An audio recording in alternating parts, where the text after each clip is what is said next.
In this video, we will be seeing about the semiconductor optical amplifiers. So, semiconductor optical amplifier, it is going to be similar to the laser diodes. But in this case, the emission is going to be triggered by an optical signal there.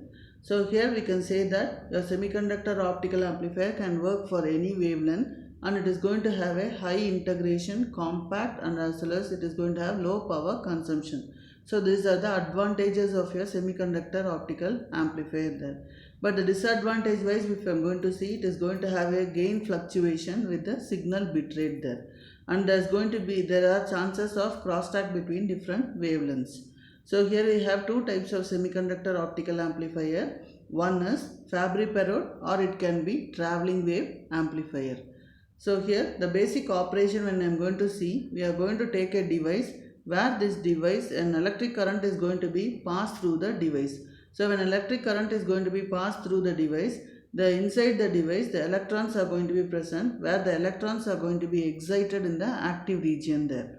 So when the electrons are going to be excited in the active region, when a photon, that is the light which is going to travel through the active region, is going to cause this extra electrons, these electrons to lose some of their extra energy there.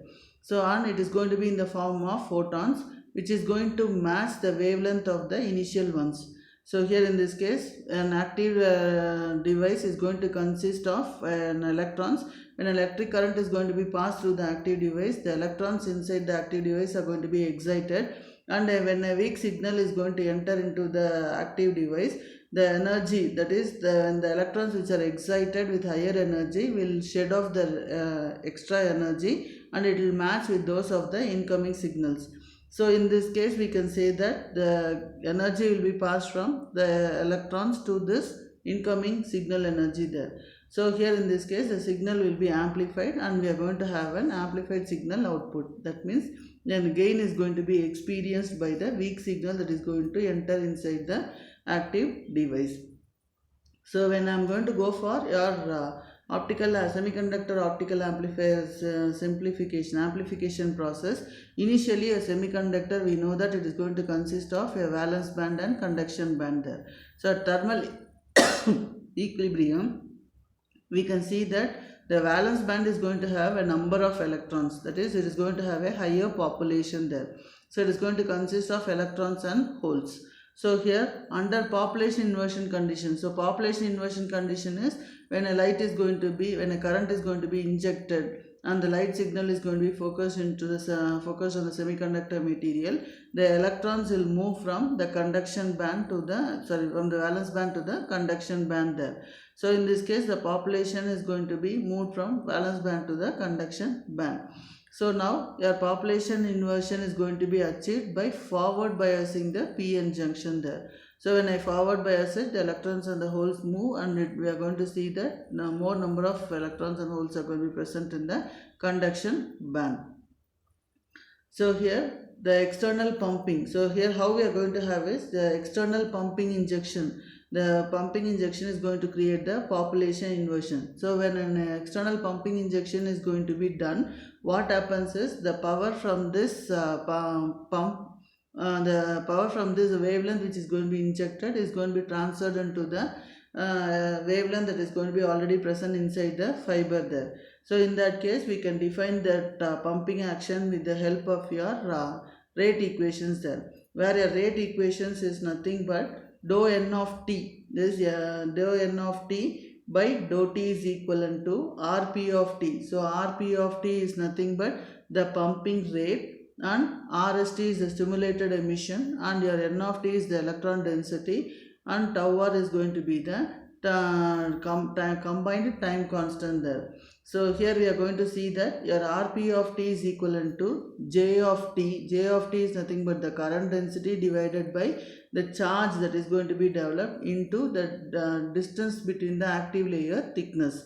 So Rp of t is the external pumping rate is equivalent to J of t by Q into D, where J of t is the current density, D is the active layer thickness, and tau r is nothing but it is the combined time constant, where you are going to have coming from your spontaneous carrier recombination mechanism there. So R is T of T. So this R is T of T is nothing but the stimulated emission. So stimulated emission, and it is going to be equivalent to your gamma AVG n minus nth into nph there, capital NPH.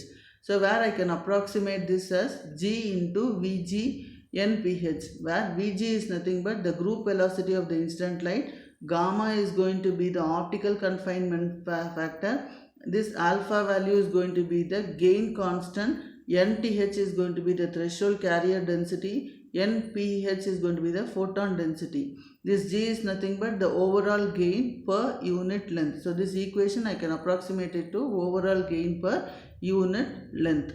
So here under steady state condition, what we can do is, we can see that this dou n of t by dt is equal to 0. When this is going to be 0, I can have it as Rp of t is equivalent to Rs t plus n of t by tau r. So here when I am going to substitute the value for Rp and Rst from the above equations, if I substitute in this equation and solve for the total gain, your gain can be written as J by Qd minus nth by tau r by Vg into nph plus 1 by gamma into alpha tau r. So where we can write it as, in terms of this numerator can be written as G naught divided by 1 plus nph by nph saturation, where this is nothing but the steady state gain per unit length. So this nph saturation can be written as 1 by gamma into alpha Vg into tau r. This is nothing but the photon density saturation there. So G naught can be written as gamma alpha tau r into JQD minus nth by nr. So if I write it, where G naught is nothing but the 0 or small signal gain per unit length. So this is the overall steady state gain per unit length. G naught is nothing but the small signal gain per unit length in the absence of the signal input. So we can write nph is equivalent to, nph is nothing but the photon density is equivalent to Ps divided by Vg h mu into Wd. So here we can see that if I am going to plot in a solid state amplifier the gain versus your input signal power. For the input signal power, smaller values of your input signal power, my gain is going to be constant. So when the small input signal power is going to increase, then my gain is going to continuously decrease. That is, the output power is going to decrease and it is going to enter, the device is going to enter into the saturation region. When the input signal increases, signal power increases, then automatically my gain is going to decrease. So gain is decreasing means it is going to enter, the device is going to enter into the saturation region. So this is the symbol for, this is the device semiconductor optical amplifier device there. Thank you.